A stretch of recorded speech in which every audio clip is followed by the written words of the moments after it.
Good morning and welcome to this Dawn Busters Taste Challenge. We have from 1760, maybe not this exact brand, but 1760 Cruzan aged light rum.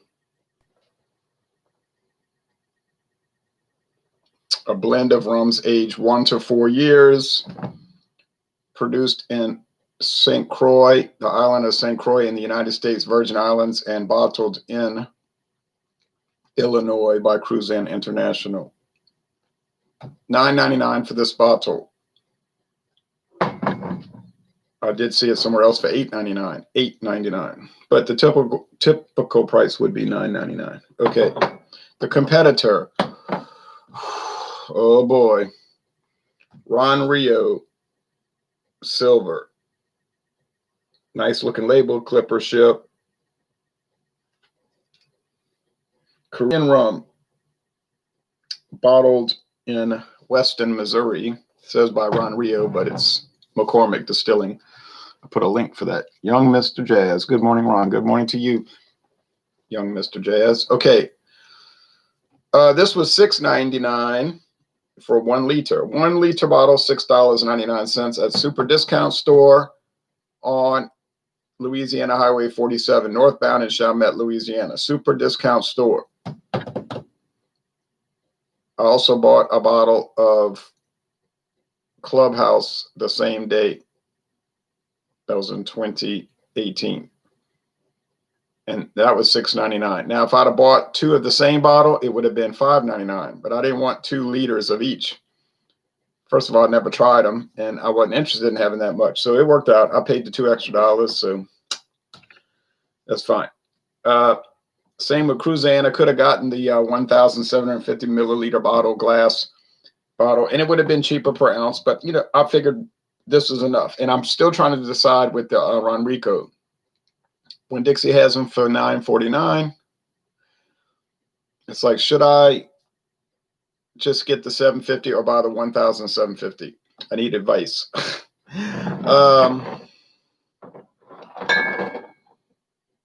Because I can go to Supardo's and they had the Ron Rico for $12.99.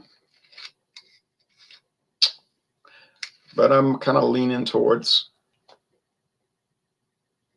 just the 750. I got to think about it. I have time to think.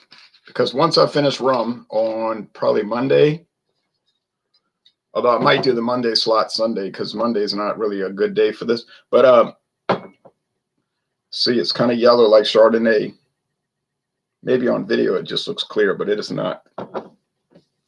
After I do the rum, I'm going to brandy. I've got that Brandy Saint Louis from France. And I'm going to do taste challenges against Martell VS, Martell Blue Swift, and Corbel California brandy. Then we move to rye, back to rye. Why ask why? Just say rye. Rye whiskey. And I think I'm going to bring in Jack Daniel's rye because I did a duo review with my friend David at the Hot Rod Shop. And I liked it. And then I found I got a great deal. We'll talk about that later. A great deal, like a deal that you won't believe. Well, you might believe it considering where I got it, but basically half price. Incredible. And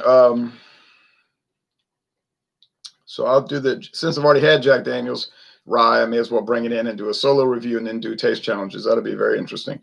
Then we go to bourbon. And I think the bourbon I need to bring in is George Dickel Cascade Hollow. You say, why is that? Well, I've already reviewed Cascade Hollow. I bought a bottle as a gift from my friend David.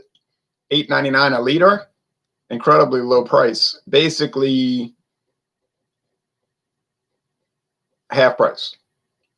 Because, for a liter, you're going to pay about $18 at least.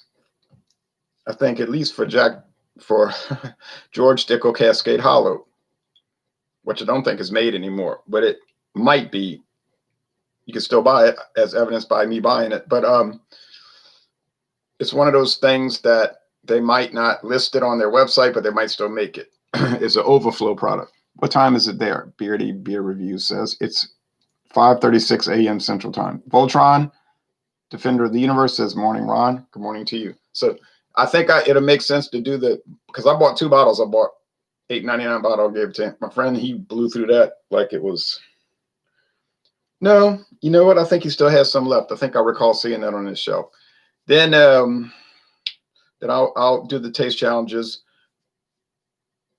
against the other bourbons I have. You know, the Jim Beam Prohibition, the non-chill filtered one, which to me doesn't really taste much different than Jim Beam, except it's higher proof. It does have a little stronger alcohol taste. It's 43%. Okay, silver and silver. Except one is a little yellower. At this dim light, use the right preposition. In this dim light, it's not going to be a big factor.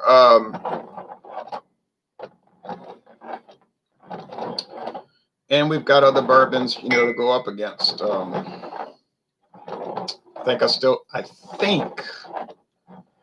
still have Jack Daniel's No. 7, the green label, because I was a leader. And then I have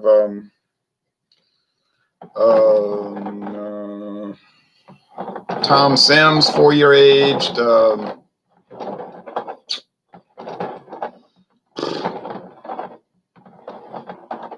Bellows straight bourbon whiskey.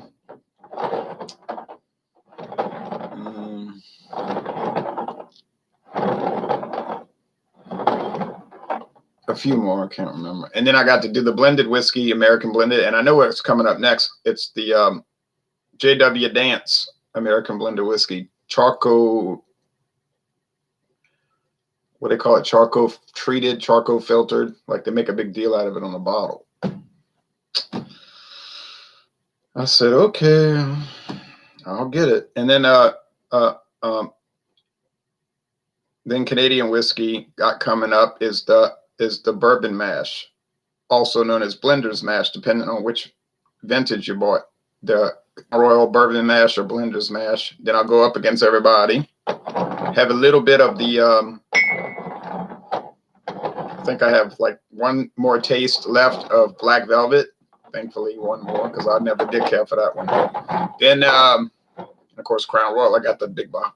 Then Scotch, we're going to bring in, blended Scotch, we're going to bring in, I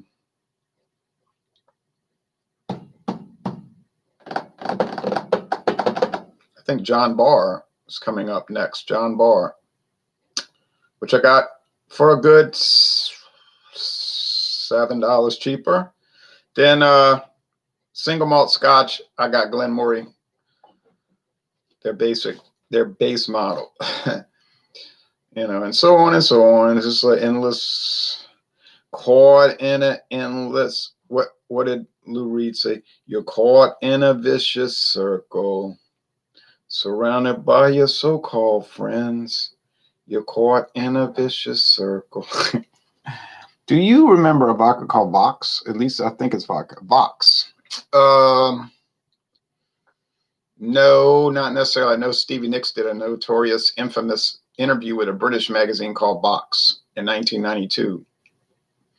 Then later she tried to say, I didn't say that. And the magazine said, yeah, you said it because we got the transcript.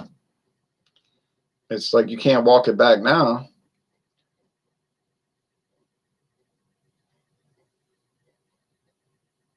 And then she was saying, well, I was taking a lot of Klonopin at the time, and I wasn't thinking straight on. They were like, no, you probably were just not as guarded. You were high on this overprescribed anxiety medicine, and then you were saying stuff that you may not have said normally. But that's my only experience with a box. Okay, I know already what it is. Yikes. Okay.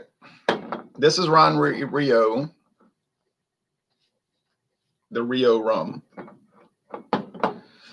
river rum. Smell like it came from the Mississippi River by a chemical plant. Smell like Roundup. It's so distinct. You never get it wrong. You never get it wrong. You say, well, buying it means you got it wrong. Right. Right. Ouch. No. No. Please no.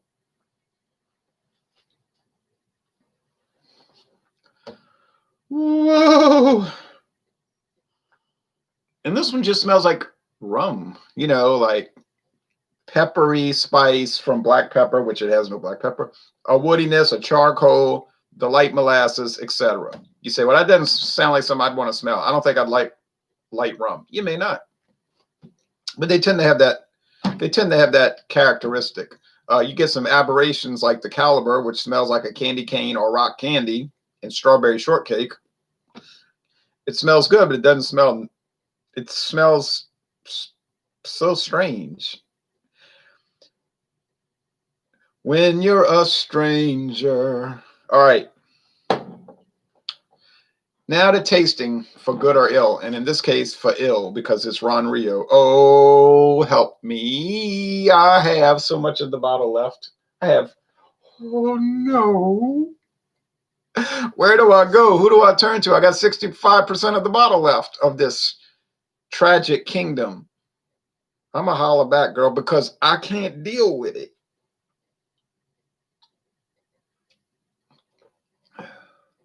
Ah, yeah, yeah. Tell me what you want, what you really, really want. Well, not that. You see, it tastes kind of like bagasse. Bagasse is these old sugarcane stalks where all the juice been pressed out of them. They load them up into this huge container truck. Well, it's like a big basket. It's an 18-wheeler pulling this long rectangular basket, like, all right. And you see them up and down the highway here, US Highway 61, in October when they start cutting down the sugarcane. And it doesn't take too long after they cut it and press it, it starts rotting. It starts fermenting and rotting.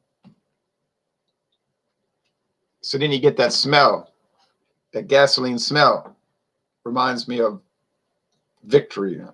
No, it's not a gasoline smell. It's a rotten, rancid sugarcane smell. Oh, we used to have that. We used to, and if it'd be a real heat wave in October and the heat hits it, oh, probably got flies all over it. And me and my sister would be like, oh, bagasse, you know, and oh, yeah, yeah. Bagasse, bagasse. But you know what they do with that stuff? They take it to some processing plant. I guess they chop it up, pulverize it, mix it with water, and make particle board out of it. You say particle board out of grass, sugarcane stalks? Exactly. And all these houses and the new subdivisions built in the 1960s and 70s, all the siding was about 1.5 foot or 2 foot wide strips of bagasse nailed onto the side. Efficient use. And that stuff will last a long time. Now at the bottom, it would get rotted where the water might hit it or whatever, and it would start deteriorating. But it would hold up. Most people have replaced it, though. I don't know why. It's kind of like cardboard. Cardboard made out of sugarcane stalks. Now, you tell me, what other review channel have you learned that on? No, I challenge you. Tell me now. Tell me now. All right.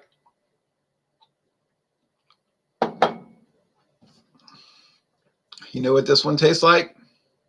Pepper, peppery spice, charcoal, oak, and light sugar. A very light sweetness, pepper, charcoal, oak. Tastes nice. Is it fabulous, wonderful, extraordinary? No, I don't know if I've tasted an extraordinary, fabulous, or wonderful white, silver, clear rum. Tasted some good ones. Bacardi Superior, that's probably the best one, though, to tell you the truth. If you want to be technical, that's probably the best one. The Captain Morgan White, there is only one Captain Morgan. The Captain Morgan White, that's a really nice one, too. That's a really nice one, too. You know what? That's also a really nice one. The Cruzan Age Light is very nice. And then some of the lower level ones, you know, the cheapos, the Bocador, the Clubhouse, and so on. Those are very nice. Ron Rio cannot win. It doesn't taste. Now, if you keep drinking it, It's not so horrible. But it's that initial rush of the aroma and the taste. It's just so scary and off-putting. But then when you get past it, if that's possible, it's not so bad. It just has a weird grassy taste. But I can't recommend it in good conscience. You know, I mean, it's like, how can I recommend it? But it is $6.99 a liter. But then, of course, you can get other ones for $6.99 a liter that taste fine and proper and acceptable and legitimate. And this one here, $9.99, a $7.50. It's on point. It's on cue. It's on target. It's enjoyable. Well done. Totally mixable. You can drink it neat. No complaints. No issues. No trouble. Now the next taste challenge. So yeah, of course, Cruzan wins because Ron Rio can never win. By default, it can't win unless you like tasting bad gas and smelling Roundup. Initially, at least. What's the next taste challenge on Saturday morning? I think it's going to be Bocador from Jacques SE. Bottled in Philadelphia. Really nice rum. Competitive. It could beat, and I think it will beat the Cruzan by virtue of price, you see, because you're paying a good deal less. Well, no. $1 less in that case, right? Because it was $8.99 for the liter, but still $1 less. You're getting 25% more, and their flavor and the aroma is really not a drop off. It is maybe it's a drop off, but not really. So yeah, I think my prediction is Bocador is going to win. I don't know for sure, but I think so. Now Sunday morning, I'm planning to do Captain Morgan White, a true epic battle, a showdown, same price for both. Maybe $1 more for Captain Morgan, $10.99 versus $9.99. Yeah, but you might get a coupon or something. But anyway, let's say $1 more. I would give the predictive edge to Captain Morgan White. That's my prediction, but I'm not sure. And then closing out with Palo Viejo, $6.99 a liter. Very competitive, strong player, strong product.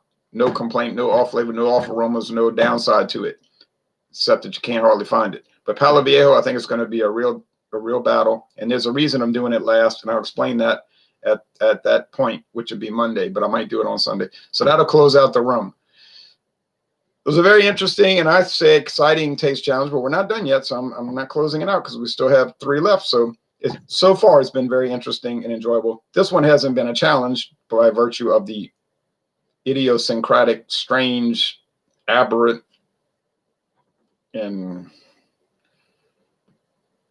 almost depraved character of the Ron Rio.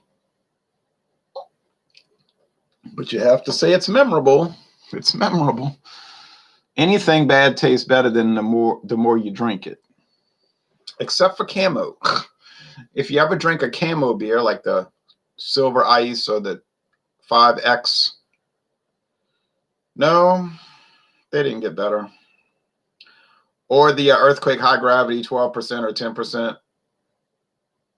Doesn't get better. Or the 4-0 Street Legal malt liquor.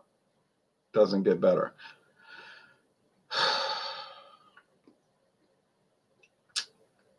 Jaguar malt liquor, 8% high gravity malt liquor from Monroe, Wisconsin. No, doesn't get better. I dumped 2 cans out. Dumped them down the sink. And y'all know me. I have a high tolerance for badness. And the Boxer Lager went right down there behind it. Oh, 2 cans of that. So I say that's money down the drain, but I'd rather waste the money than have to drink the stuff. And you know me. So if I say it's bad and people accuse me, and maybe that's fair, you overscore, you score too high. I don't agree with that. I say no, because most of what I try is very high quality. But I can understand people saying it. I just don't agree with it. But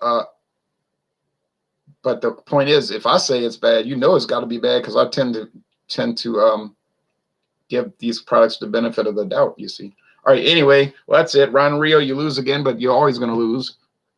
Good morning. I'm here for Roundup. Anonymous Cow. So that's it. Off to the races. Y'all have a nice, safe Thursday. You hear?